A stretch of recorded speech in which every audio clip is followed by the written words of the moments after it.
disappear. Tonight, we will witness the hottest battles in all history. The goddess of victory is waiting to descend upon the ring. P1 fans, are you ready? Are you ready? Time to let loose an all-out war! The contestants in the previous P1 Grand Prix have returned for another tournament, right on the heels of the last one.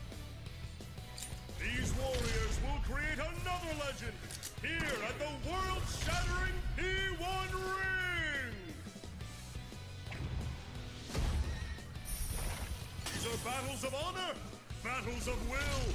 Sparks will fly. Some fight for pride, some fight for glory. Will this be decided by pure muscle, or will a battle of wits determine the outcome?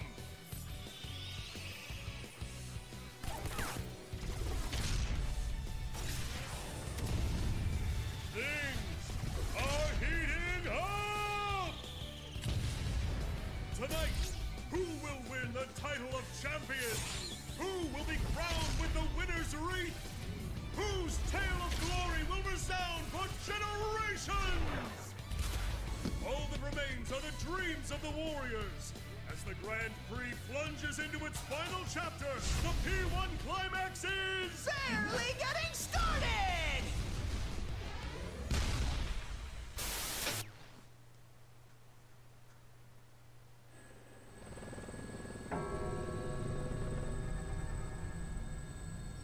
Hey, what was that just now? Weren't those the Persona users in Inaba?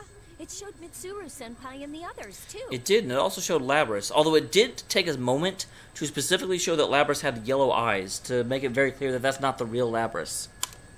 I read the case records. If I recall correctly, was that the Midnight Channel that was being broadcast in Inaba? I was on it too, but it wasn't like that last time. All of us in the helicopter are utterly confused. Who would broadcast something like that, and why? The P1 Climax is obviously a continuation of the fighting tournament. Suddenly, the monitor switches to another feed. Yoo-hoo! Have you been well, Lobby-chan? General Teddy? But I thought I already... General Teddy. In the recent P1 Grand Prix, the one calling itself General Teddy turned out to be my own shadow. But I accepted my shadow and gained the power to use Persona. But if he's on the screen again, then General Teddy ignores my confusion and continues. There's no way I'd go away so easily. I mean, a P1 without me is like a tuna sandwich without the tuna. He can hear us? Isn't he that weird Persona user named Teddy? No, he must be the General Teddy who hosted the fighting tournament last time. The record said he'd been eliminated, though. General Teddy, where did you take Mitsuru-san and the others? If you don't give us a good answer, you're gonna pay! Threaten the TV. It's past your bedtime, Cubby. If you're gonna keep giving me lip, I'm not going to explain anything. Explain? That's right. I mean, the three of you are very important guest stars in the P1 Climax, after all. So you'll participate, of course, right? What? What are you after? If you value the lives of the hostages, you yapping pup, you don't have any choice but to participate. Huh? The P1 Climax. It's the end of the world.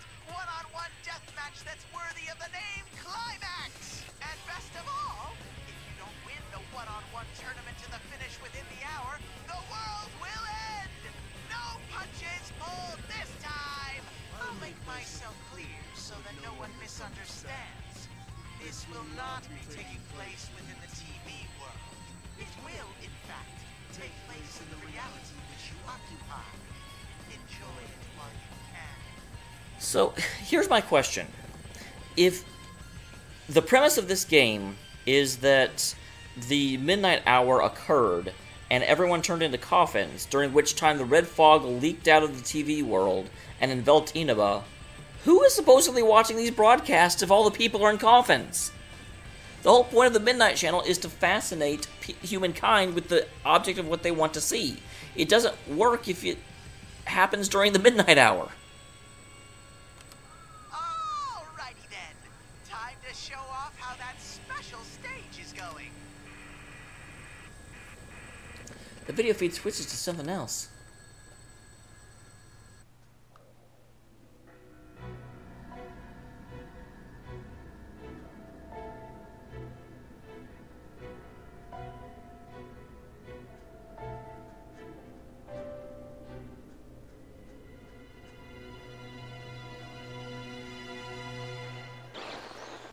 Ooh, pixelation. I like it.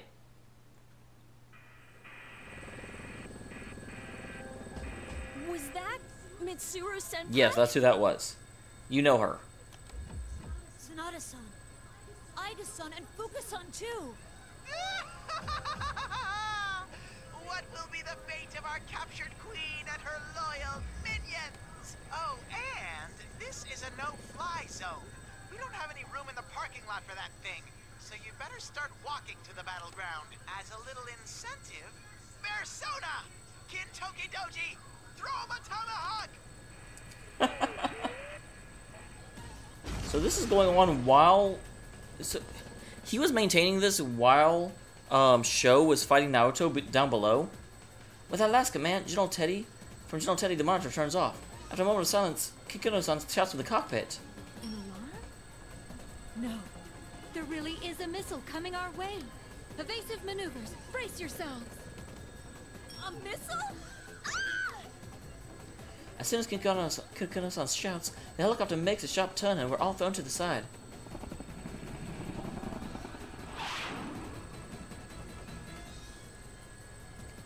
There's a deafening roar as the helicopter shakes madly about, but recovers.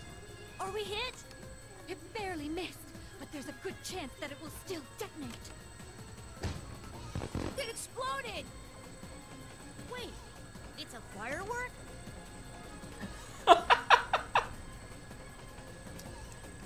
In the moments after the explosion, General Teddy's face was drawn in the night sky in colorful sparks. It even managed to capture his image taunting us with his tongue sticking out. He obviously missed on purpose. It was most likely fired from the direction of Inaba. That is not funny at all! Is he trying to start a war or something?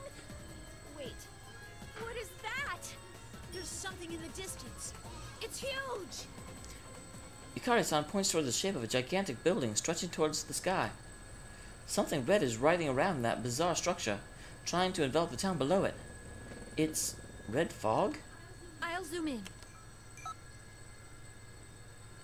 Yukari-san adjusts the monitor that had just been displaying General Teddy's laughing face and shows us an enormous structure up ahead. I notice Yukari-san and Kinkun both tense up when they catch sight of it. No way. This is just like... Tartarus. Searching data for Tartarus. Results found. A labyrinth that only appears during the dark hour, a breeding ground for shadows. It was also the place where a powerful being was going to descend upon the world and bring about destruction. The documents in my hand have a page dedicated to it as well. What I read there confounds me. 3 years ago, when Mitsuru-san and her companions were in a high school, something happened there. All I can gather is that they fought desperately in a tower called Tartarus that resembles the one outside. As the red fog grows thicker, the building that Kinkun and Yukari-san referred to as Tartarus begins to disappear from our view. I'm sorry to do this, but I have to withdraw before we're shot down. But we've come so far! If they fire another one at us, I won't be able to dodge again. Even if it's only a firework, a direct hit can still bring us down. Hold on, Kikuno-san. Can you drop low enough somewhere so we can get out? There's no way. If we land, we'll be sitting ducks. No, once we're out, you'll get out of here. You don't need to land. What are you saying? Please, do it! Yeah, they're trained. They're awesome. Don't worry.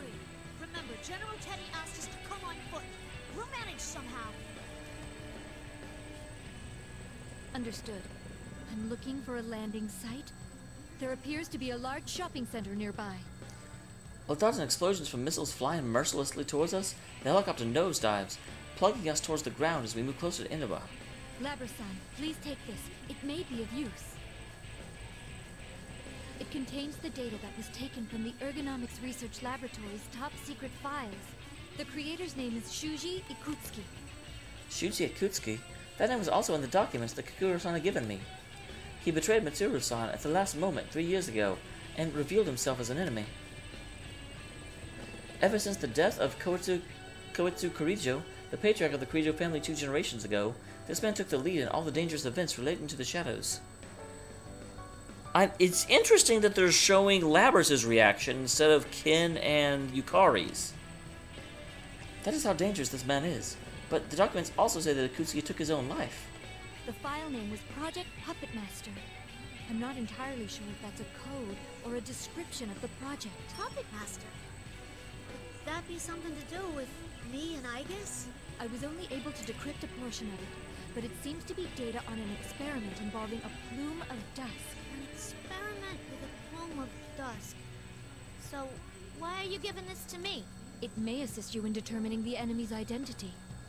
Actually, I found traces of an unauthorized attempt to access this file from outside of the Ergo Research Network. I investigated this and found that the requests made to break in originated from this vicinity, likely from within Inaba itself. Huh. So does that mean that Sho was trying to find out what his dad was up to, but doesn't actually know? Which would make sense, because Sho didn't really know Ikutsuki hardly at all. They weren't actually father and son, I don't believe. I think that Sho just sees Ikutsuki as a father figure because that's the only father figure he has. He doesn't remember his actual father at all, if I remember correctly. Huh? So someone in Inaba knew about that research before all this started and was looking for it? Kakuro-san nods silently. Of all the files in the quarantine server to go after, if this one was specifically targeted, then the hacker must have known about its presence here. The cyber attack wasn't done by some ordinary hacker who broke into the server and was looking out of curiosity, which means that the hacker is probably either the culprit himself or somehow connected to him. The firewall prevented the intruder from accessing the file, but the attempted hacker didn't even try to cover their tracks. What? Who would do this? Someone who wants us to know they tried to take the file? The hacker didn't even attempt to cover their access to the server. Could that mean that they wanted someone to know about the existence of the file, even if they failed to access it? That doesn't make much sense. Putting aside whatever doubts we have, Kakuro-san continues. Oh, wait a minute. If that's the case, could it have been Naoto? Could Naoto have pieced enough together to know what that file was, and tried to get it, and then wanted other people to know that that file was important? Because I know Naoto was doing quite a bit of research with her computer. It was only in fragments, but the name Sho Minazuki appears many times in those files. Who is he? Sho Minazuki. I don't recognize that name. Could that person be the culprit? At the very least, there's no mistake that this person is deeply related to the case. I'll contact you once we crack the encryption, but in case it becomes difficult to transfer the data to you, I'll give you a copy. Then I'll download that data into myself and take a look at the parts that you've managed to decrypt. That would be for the best. Gotcha. Thanks. Kakuro-san hands me a memory card. I insert it into my memory slot and save the data on it into my internal memory. Just as Kakuro-san says, most of it is experiment records. One file remains that cannot be read. Project Puppet Master. What is in that file?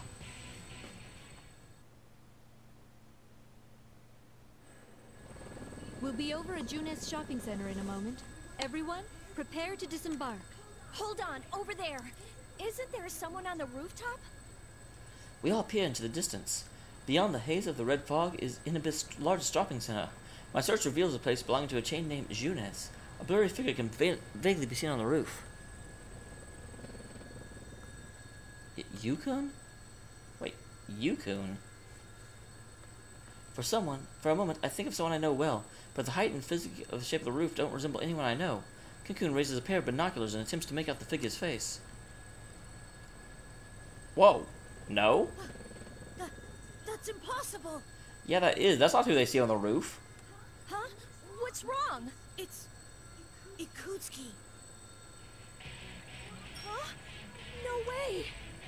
Shuji Ikutsuki? That name leaves me at a loss for words. Perhaps he is mistaken. I open the side door of the helicopter and a strong gust of wind blows in. I ignore the wind and lean out to get a better look. at the person on the roof.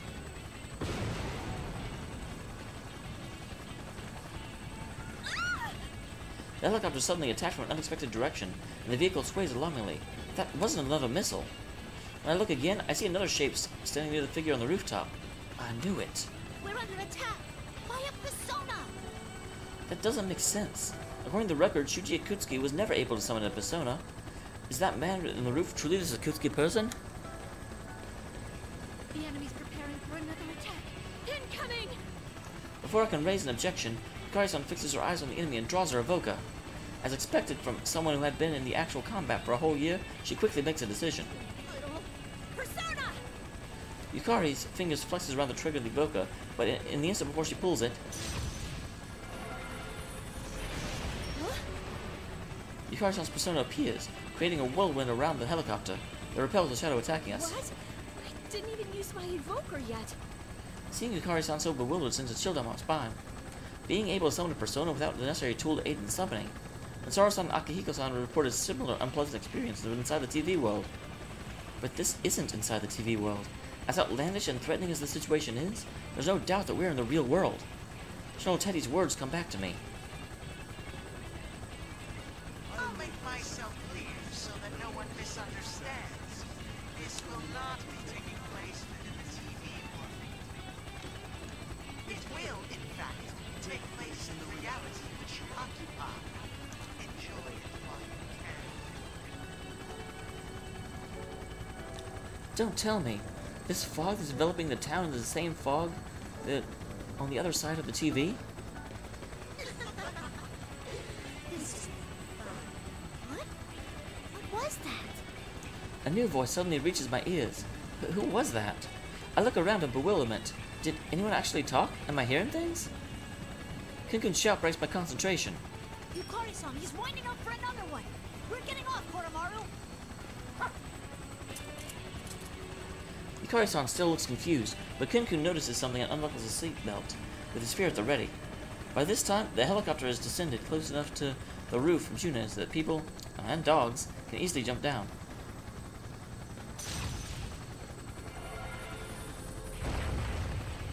Koromaru-san growls, and another persona appears. At the same time, Kunkun leaps out of the cabin, stabbing the enemy persona closing in on us. Koromaru-san's persona and Kunkun's spear both hit the attacking enemy at the same time, and Kunkun drops to the roof unharmed. It seems you're always taking on the responsibility of saving others, Yukari-san. Seriously, it's like, again? Really? But I'll take this one. After all, I save the world on a weekly basis. Okay, Yukari. Koromaru-san and Yukari-san drop out of the helicopter and nimbly land on the roof. Amazing. Their combat abilities are equal to those of weapons like Neo Aegis. Even though they are secondary members of the Shadow Operatives, used only in time of emergency, it seems like they've been on the team this entire time. I quickly ready my axe and follow them. Yukari-san, everyone, please, save Lady Mitsuru. To be continued.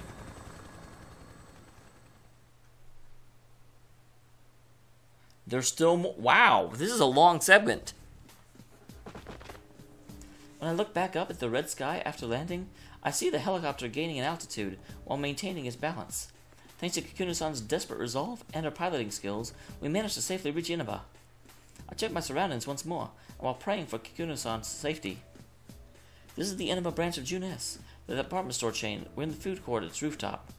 Normally, there would be plenty of people here, but it's clearly been abandoned. Where did he go? But wait, when they got here, they helped Naoto. Why isn't Naoto in the scene? Kinkun readies his spear and tries to peer into the fog, making visibility such a problem. I look around, ready for the battle as well. Whoever attacked us should be nearby. Hey, Kenkun, did you really see Ikutsuki here a moment ago? Yes. I didn't see him clearly, but there's no way I could have mistaken him. That's impossible. I mean, Shuji Ikutsuki is... That's right. Shuji Ikutsuki died 3 years ago. And we were just attacked by a persona. According to the records, that from that time, Ikutsuki had no persona. At the very least, it looks like he's not nearby. We can't let our guard down yet, though. She's right. I scanned the area and read no one else here besides the four of us. I say as much, and we lower our weapons in order to discuss our strategy. Koromaru and I are going to continue looking for him. If that really was Ikutsuki, there's no doubt that he's involved in this case. That's true. Can you and Koro-chan go after that guy from earlier? But that person seemed to be using a persona. Won't it be dangerous for you two going off on your own? The two humans look surprised for a moment and trade glances. Did I say something odd? Don't you worry about me and Koromaru. Even if we run into something we can't defeat, we'll find a way out of it. And honestly, it's faster for us to split up. I am a bit worried, but I'm gonna believe in you guys. They have absolute faith in each other after having fought together for so long. It's not that I don't have concerns about one another, but they truly believe that they will accomplish their goals on their own. I wonder, will these people ever feel the same way about me? After all this time, I realize the time shared between Yukari-san and Kin-kun separates me from my companions. So I'll head to the station to get Junpei. It didn't seem like he'd figured out the situation yet. Huh? Weren't you talking to him on the phone earlier? I was, but that idiot's phone ran out of batteries or something while we were still talking. But even if I can't rely on him to keep his phone charged, he's still good in a fight, so I have to meet up with him. I see. He seems like kind of a goofball. You haven't even met him yet, Labras. Right? He's always been so useless. Huh? Did I say something funny? Nah, not really. It just sounded like you were actually kind of fond of him. Oh, I guess so. Yeah, I think you're right. These people trust each other, and they're always thinking of one another. When one of them faces danger, the others always rush to help him. A term comes to mind: ideal companions. I wonder how Yukun and his friends are doing. I have a feeling that his group and Mitsuru-san's group are going through similar problems after all. What about you, Labras? What'll you do? Huh? I hope Mitsuru-san and the others are okay. Could you please go right to that tower? We'll head over there too as soon as we can. Yukari-san and Kin-kun look to me. It doesn't matter to them that I haven't known them for very long. They seem as a companion and trust me. Right. It's decided then. Labras, you head to that tower. Oh, also, something felt off when I summoned my persona earlier. You might want to be careful. You felt it too? It was like, well, it felt like the evoker wasn't working, didn't it? Yeah, it might be that we can summon our personas without our evokers. In any case, we should get moving. If what General Teddie said is true, we don't have much time to spare. Got it. If anything happens, let's meet at the bottom of the tower. Be careful, both of you. You got it. Yukari-san and I leave Kin-kun on the roof and head for the stairs. She and I split up not long after, all of us firmly believing that we'll see each other safely once more. Wait for us, Mitsuru-san. I run at my full speed and turn my eyes toward the looming tower. I will rescue her. That's really weird. Why did they not encounter Naoto? Well, on the one hand, I feel like it might be that the game designers don't want to just retread ground we've already been through. And I have a feeling that this plot line is probably going to, for the most part, focus on what they're doing other than running about. But still. So yeah, they